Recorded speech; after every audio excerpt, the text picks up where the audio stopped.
అందరికీ నమస్తే అండి. కొంతమందికి మాత్రమే చెప్తున్నా నా గురించి మాట్లాడేటోళ్ళకి. నీకేం బాధ ఉంది చెప్పు, నీకేం బాధ ఉంది చెప్పు అంటుండ్రు. 10,00,000 అప్పుంది కట్టుర్రి, 10,00,000 అప్పుంది కట్టుర్రి. కొంచెమైనా బుద్ధి ఉండాలి. మీ కొంపలు ఏం జరుగుతుందో తెలియదు, మీ ఇంట్లో ఏం జరుగుతుందో తెలియదు, మీ పిల్లలు ఎట్లుంటారో తెలియదు, మీ పిల్లలు ఎట్లుంటారో తెలియదు, కానీ పక్కన పిల్లల గురించి పిల్లల గురించి బాగా పట్టించుకుంటారు. ఫస్ట్ మీ పిల్లల గురించి మీరు పట్టించుకోరు. పక్కన పిల్లల మీద ఉన్నంత ఇంట్రెస్ట్ మీ పిల్లల మీద మీరు పెట్టుకోండి. మీరు ఎవ్వరు ఇంతకు చెప్పడానికి, మీకు ఏం అర్హత ఉందని. సొసైటీలో జరుగుతున్న దాని గురించి ప్రశ్నించడానికి మీకు దమ్ము ధైర్యం లేదు, కానీ సపోర్ట్ చేయడానికి చేత కాదు. కానీ ఎందుకు కామెంట్స్ ఎందుకు పెడుతున్నారు? నా గురించి ఎందుకు మాట్లాడుతున్నారు?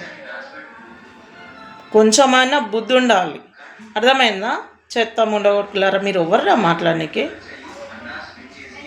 వేస్ట్ మొహం వల్ల చెప్పు పెట్ట ఏం అర్హత ఉందని మాట్లాడుతున్నారు. ఎవర్రా మీరు ఇంతకీ? మీ పిల్లలకు చూసుకోరు. మన కొంపలు ఏం జరుగుతుందో తెలియదు, కానీ పక్కన కొంపలు ఏం జరుగుతుందో అని ఆరాటం ఎక్కువ ఉంటుంది. సిగ్గు శరం ఉండాలి నా గురించి మాట్లాడే ముందు. ఏం తప్పు చేస్తున్నా?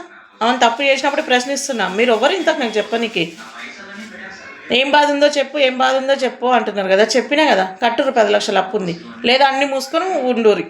మేము లోడ్ చూడమంటున్నాను, నేను చూడమని చెప్తున్నా, లేకపోతే మీకోసం చేస్తున్నా. అవును, మా భూమి విషయంలో మాకు ఇబ్బంది ఉందని నేను మాట్లాడుతున్నా. మీరు ఎవర్రా ఇంతకు మాట్లాడనీకే? కొంచెమన్నా ఉండాలి సిగ్గు శరం. నా గురించి మాట్లాడే ముందు ఆలోచించుకొని మాట్లాడరు. అన్నీ మొత్తం తీసి ఇంక అందరి పేర్లతో సహా కానీ, నెంబర్లు కానీ, అలాగే కామెంట్ బాక్స్ ఇట్లా పెట్టిననుకో నా ఫాలోవర్సే చాలు మేము లేసుకోనికి. మీ బతుకులకి మీ కొంపలల్లో చక్కగా పిల్లలను చూసుకోనికి శాత కాదు, కానీ పక్కనది అయితే బాగా గడగానికి వస్తారు, బాగా పట్టుకోనికి వస్తారు. సిగ్గు లేదు ముండగొడుకులారు, మీరు ఎవర్రా ఇంతకి?